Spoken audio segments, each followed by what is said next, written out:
नमस्कार। फरकधारको हेल्थ हबमा प्रत्येक बिहिबार जस्तै आज पनि म उपस्थित भएको छु। म डाक्टर ऋषि कुमार काफ्ले।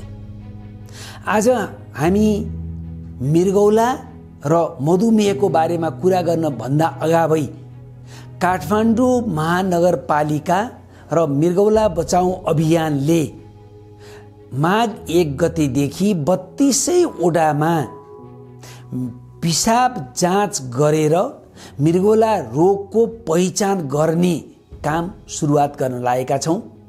यसले यहाँहरूलाई यदि काठमाडौँ महानगरपालिकामा यहाँ बस्नुहुन्छ भने वडा कार्यालयमा जहाँ स्वास्थ्य परीक्षण हुन्छ त्यहाँ गएर आफ्नो पिसाब जाँच गरेर निशुल्क छ, त्यो पिसाब जाँच गरेर मृगौला रोग लागेको नलागेको पहिचान गर्न हार्दिक अनुरोध गर्दै यस स्वस्थ मृगौला स्वस्थ काठमाडौँ कार्यक्रममा सफलता गर्न गरिदिनको लागि यहाँहरूलाई हार्दिक अनुरोध गर्छु।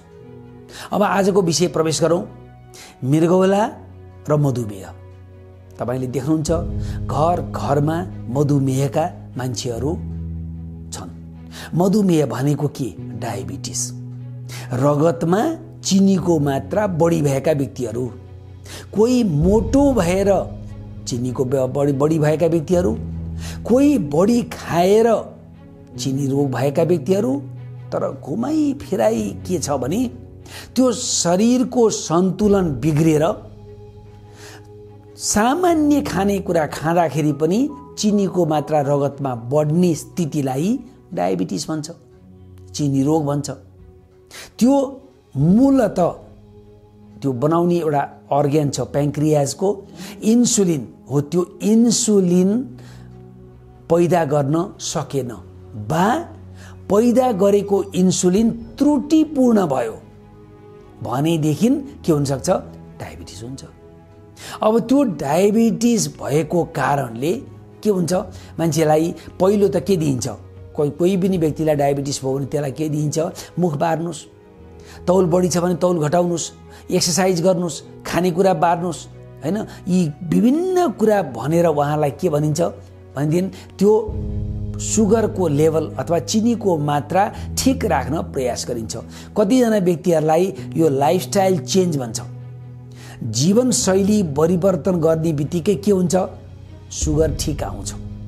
तर कति व्यक्तिको सुगर ठिक आउँदैन, चक्की खानुपर्छ।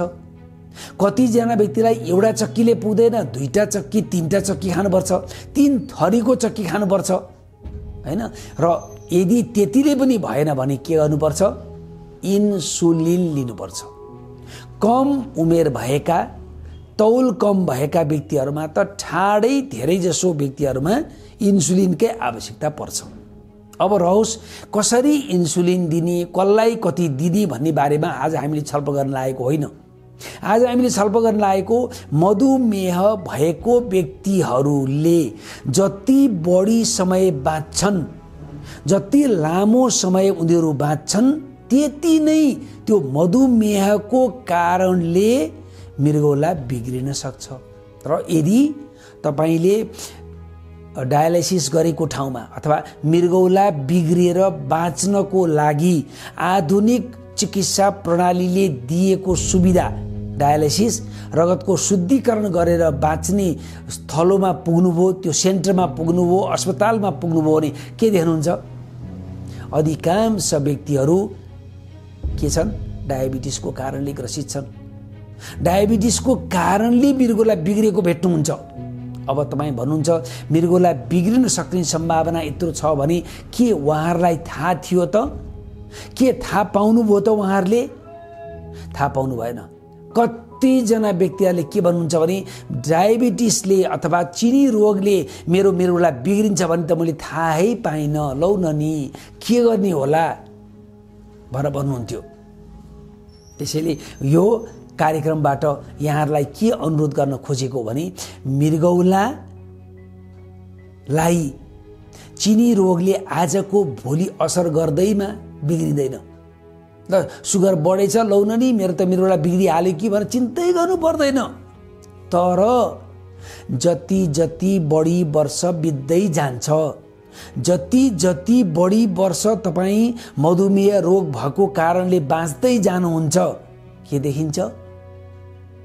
मृगौला कमजोर कमजोर हुँदै जान्छ। एउटा त उमेरको कारणले पनि मृगौला कमजोर हुँदै जान्छ, त्यसमा काम गर्ने नेफ्रोनको संख्या घट्दै जान्छ। अर्को के हुन्छ? अर्को मृगौलालाई त्यो चिनी रोगले डायबिटिसले असर पार्छ र मृगौला क्रमशः बिग्रिँदै जान्छ। घुमी फेरि क्रमशः किन क्रमशः भन्नुहुन्छ भने डायबिटिस भएको व्यक्तिमा पिसाबको संक्रमण छिटो हुन सक्छ। कुनै पनि इन्फेक्सन अन्त ठिक नभए जस्तै डायबिटिस भएको व्यक्तिहरूमा पिसाबको संक्रमण बारम्बार भइरहन सक्छ। तर पिसाबको संक्रमण भएपछि, ज्वरो आएपछि, पिसाब पोलेपछि, पिसाब फेर्न छिटो गएपछि, पिसाब रोक्न नसकेपछि डाक्टर कहाँ त पुगिहाल्छ नि बिरामी त। त्यो बिरामी पुग्नु त स्वाभाविक भयो हैन, त्यो त कुनै नौलो कुरा भएन। तर यहाँ नौलो कुरा के भयो? नौलो कुरा त के भयो भने हिसाबमा मधुमेह छ अथवा डायबिटिस छ, मृगौला बिग्रेको पत्तो अत्तो नै छैन।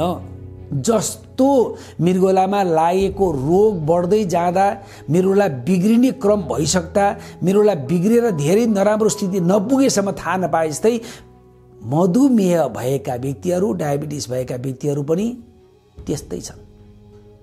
मृगौला बिग्रिन थालिसक्यो थाहा छैन, मृगौला बिग्रिसक्यो थाहा छैन, मृगौला बिग्रेर नराम्रो स्थितिमा पुगेपछि मात्रै अस्पतालमा आउँछन्। त्यसैले हार्दिक अनुरोध गर्न चाहन्छु के मृगौलाको स्थिति के छ भन्ने थाहा पाउन असाध्यै जरुरी छ। तपाईँ चिनी रोगको लागि इन्सुलिन लिनुहुन्छ, ट्याब्लेट खानुहुन्छ, के चेक गर्नुहुन्छ, आँखा जाँच गर्नुहुन्छ, मुटु जाँच गर्नुहुन्छ, तर मृगौला जाँच गर्नुहुन्न। कोही बेला कसैले भन्दै भनेन मैले त मृगौला रोगीलाई भेटेको पनि छैन, थाहा पनि छैन भन्नुहुन्छ। जब तपाईँले थाहा पाउनुहुन्छ ओहो धेरै मान्छेलाई असर पार्दो रहेछ भनेर थाहा पाउनुहुन्छ। त्यसैले हरेक मधुमेह रोग भएका व्यक्तिहरूले वर्षमा एक पटक ब्लडमा क्रियाटिनिन, पिसाबमा एल्बुमिन गएको छ कि छैन हेर्नै पर्छ। उदाहरण लिउँ, एउटा कुनै डायबिटिस भएको व्यक्तिहरूमा के हुनसक्छ 60% हेर्नुहोस् है, लगभग आधा व्यक्तिहरूमा के हुन्छ केही पनि हुँदैन। सुगर बढे पनि हुँदैन, सुगर घटे पनि हुँदैन, सुगर ठिक्क भए पनि हुँदैन, कुनै असर पर्दैन। तर अर्को थरी व्यक्ति छन् 40% व्यक्तिहरू जसमा के हुन्छ पहिलो असर के देखिन्छ? सुगर बढेको थियो, पिसाबमा जाँच गर्दा सबै ठिक थियो, अहिले पिसाब जाँच गर्दा माइक्रो एल्बुमिन बढ्यो। माइक्रो एल्बुमिन बढ्नु भनेको खतराको घन्टी बज्यो। डायबिटिस भएको व्यक्तिमा पिसाबमा माइक्रो एल्बुमिन देखा पर्यो भने खतराको घन्टी, यो मानेमा कि अब मृगौला बिग्रिने तर्फ यो मान्छे अग्रसर भयो भन्ने बुझ्नु पर्यो। तपाईले भन्नुहुन्छ पिसाब जाँच त मैले जाँचेको थिएँ, पिसाब जाँच्न दिएको थिएँ, काम लाग्दैन। त्यो पिसाब जाँचमा माइक्रो एल्बुमिन आउँदैन। माइक्रो एल्बुमिन जाँच्न तपाईले स्पेशल रिक्वेस्ट गर्नै पर्छ। लौ न नि मेरो त यो माइक्रो एल्बुमिन एक्चुअली जाँच दिनुस् न भन्नै पर्छ, नभनेसम्म सामान्य टेस्टमा यो आउँदैन। त्यसैले के गर्नु पर्यो? त्यसैले तपाईले पिसाब जाँच गर्ने, मेरो पिसाबमा राम्रो छ, मसँग डायबिटिस छ त्यो पनि ठिक छ, माइक्रो एल्बुमिन हेर्नुभयो कि भएन? जस्तो अहिले हामीले डायबिटिस भएका मान्छेहरूको फास्टिङ कति छ, पिपी कति छ भनेर धेरै हामी त्यसमा ध्यान दिँदैनौँ। ध्यान केमा दिन्छौँ? HbA1c ग्लाइकोलेटेड हेमोग्लोबिन यो कति छ? यो ग्लाइकोलेटेड हेमोग्लोबिन कति छ त्यो कन्ट्रोल छ कि छैन? यसले के देखाउँछ?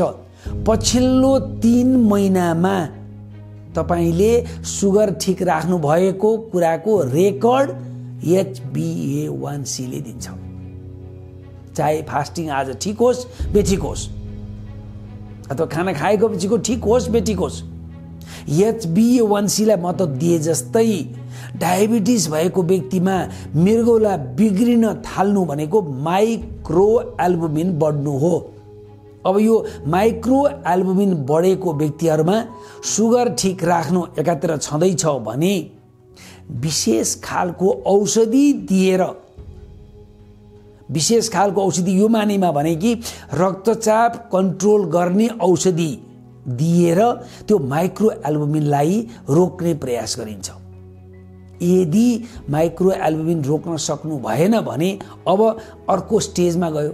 थाहा पाउनु भएन अथवा थाहा पाइ पनि सक्नु भएन भने के स्टेजमा जान्छ? अब स्टेज जान्छ प्रोटिन लिकेज स्टेज। हिजो माइक्रो एल्बुमिन लिकेज स्टेज थियो भने अब प्रोटिन लिकेज स्टेज। यो प्रोटिन लिकेज स्टेजमा के हुन्छ? पिसाबमा प्रोटिन जान्छ, फेर्दाखेरि फिज आउँछ र पिसाबमा जाँच्दा प्रोटिन एल्बुमिन प्लस देखाउँछ।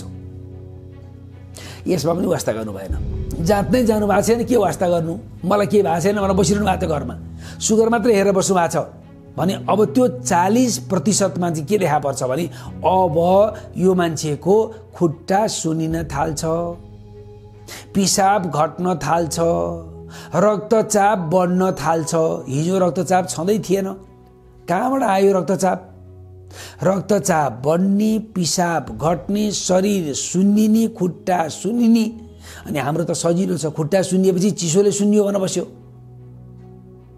अब यो स्टेजमा आउनुभयो भने पनि के देखिन्छ? त्यतिखेर मृगौला ठिक छ, मृगौलाबाट प्रोटिन लिकेज छ, प्रेसर बढेको छ, पिसाबमा प्रोटिन बढेको छ।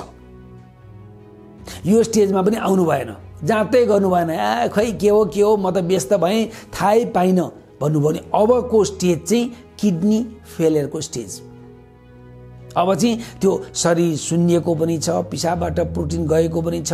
अब क्रियाटिनिन बढ्न थाल्छ, क्रियाटिनिन पनि बढ्न थाल्छ। अब त्यसपछिको स्टेज भनेको के भने total kidney failure. Total kidney failure भनेको दुईटै मृगौला 90% ड्यामेज भएपछि टोटल किडनी फेलियर। यो स्टेज भएको व्यक्ति कुनै पनि बेलामा बाँच्नको लागि डायलाइसिस या प्रत्यारोपण गर्नुपर्ने हुन्छ भन्छ। अब हेर्नुस् त, डायबिटिज भएको व्यक्तिमा माइक्रो एल्बुमिन मात्रै बढेको थियो नि, त्यो माइक्रो एल्बुमिन बढेको स्टेजमा आयो भने धेरै जसो औषधि खाएर निको पार्न सकिन्छ वा त्यो बढ्ने क्रम रोक्न सकिन्छ।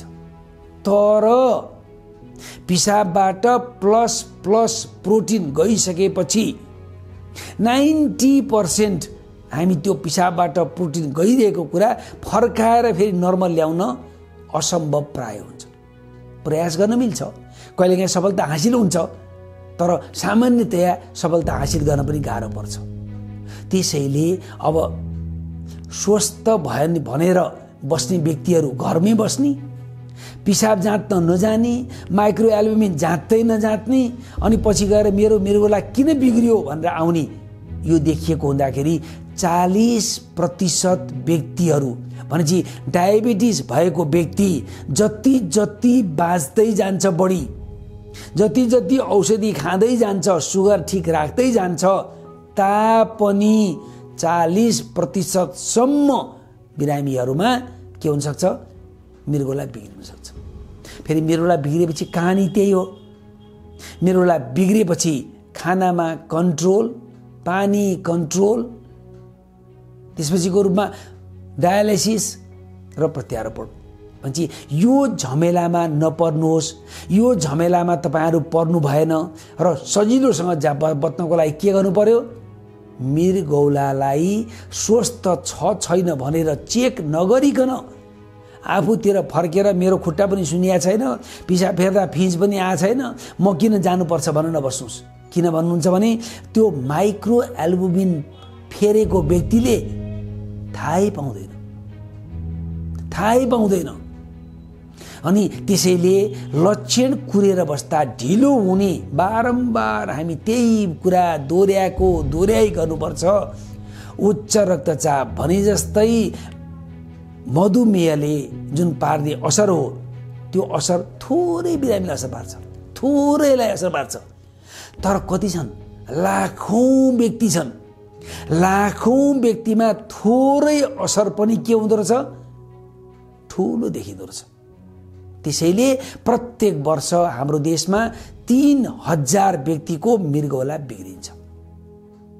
यसरी बिग्रिन्छ कि उनीहरूले डायलिसिस गर्न पाए बाँचे, नभए मृत्यु। प्रत्यारोपण त दोस्रो कुरा भयो। प्रत्यारोपण गरेर कसको किडनी लिने, कसरी बाँच्ने, के गर्ने, त्यो त दोस्रो कुरा भयो। यो 3000 व्यक्ति त डायलिसिस नपाइकन त मृत्यु नै हुन्छ। त्यस मध्येमा धेरै व्यक्तिहरू डायबिटिसको कारणले मृगौला बिगारेका व्यक्ति छन्। र उहाँहरूको अनुरोध के छ भने, लौ न नि, डायबिटिसले मृगौला बिग्रिँदो रहेछ, कसैले भन्दै भनेन, जाँच्न सकिने रहेछ नि त। त्यति खर्च त म 200-400 खर्च गरेर जाँच्न सकिने रहेछ, वर्षमा एकचोटि गरे पुग्दो रहेछ। त्यति पनि जाँच गरिएन, खालि सुगर हेरियो। हेर्दै त अहिले आएर त मृगौला बिग्रिने स्टेजमा पुग्यो भन्नुहुन्छ भने, यो स्टेजबाट जोगिन, स्वस्थ रहन के गर्नु पर्यो? यहाँहरूले मधुमेहलाई ठिक राख्नुहोस्। मधुमेह ठिक राख्नको साथसाथमा के गर्नुहोस् भने, हिसाब रूपमा मृगौलाको परीक्षण गर्नुहोस्। हामीले भनिहाल्यौँ, मृगौलाको परीक्षण भनेको ब्लडमा क्रियाटिनिन, पिसाबमा एल्बुमिन जाँच्नुहोस् न। 200-400 खर्च गरेर जाँच्नु भयो, क्रियाटिनिन नर्मल, पिसाबमा प्रोटिन गाह्रिन्छ, ढुक्क हुनुहोस्। तब भन्नुहोस् मेरो मृगौला ठिक छ, अब म स्वस्थ छु भन्नुहोस्। तब पत्याएँ। नभए जाँच्दै नजाँचिकन मेरो मृगौला ठिक छ, मलाई केही भएको छैन, यो भन्न पाइँदैन। त्यसैले यो जानकारी तपाईँले लिनुभयो, हेल्थ हबमा तपाईँले जानकारी लिनुभयो। जानकारी आफूमा मात्रै सीमित नराख्नुहोस्। ज्ञान जति बाँड्यो त्यति राम्रो होइन। ज्ञान बाँड्नुहोस्। किन बाँड्नुहोस्? आफ्ना साथीहरू, छिमेकीहरू, कामदारहरू, सहकर्मीहरू डायबिटिस छ तर मृगौला जाँचिया छैनन् भने सोध्नुहोस् न, मृगौला जाँचिया छौ बाबु हो, नानी हो, मृगौला जाँचिया छैन, जाँच है, त्यति भनिदिनु भयो भने उनीहरूको के हुन्छ? बिग्रिन लागेको मृगौलालाई समयमै हामीले पत्ता लगायौँ भने के हुन्छ? हामी रोगलाई बढ्न नदिने वा रोगै निको पार्न सक्ने स्थितिमा हुन्छौँ। तर त्यो स्थिति अधिकांश व्यक्तिले गुजारेर अन्तिम अवस्थामा आएपछि हामीले नमस्कार, डायलिसिस बाहेक के पनि भन्न सक्दैनौँ। त्यसैले यहाँहरूले आफ्नो स्वस्थ जीवनशैलीको साथसाथमा मधुमेहलाई ठिक राख्नुहोस्, मृगौला स्वस्थ राख्नुहोस्। स्वस्थ मृगौला भयो भने हामी स्वस्थ हुन सक्छौँ। यही भन्दै अर्को बिहिबारसम्म हेल्थ हबको कार्यक्रममा फेरि उपस्थित हुने भन्दै म बिदा हुन्छु। नमस्कार।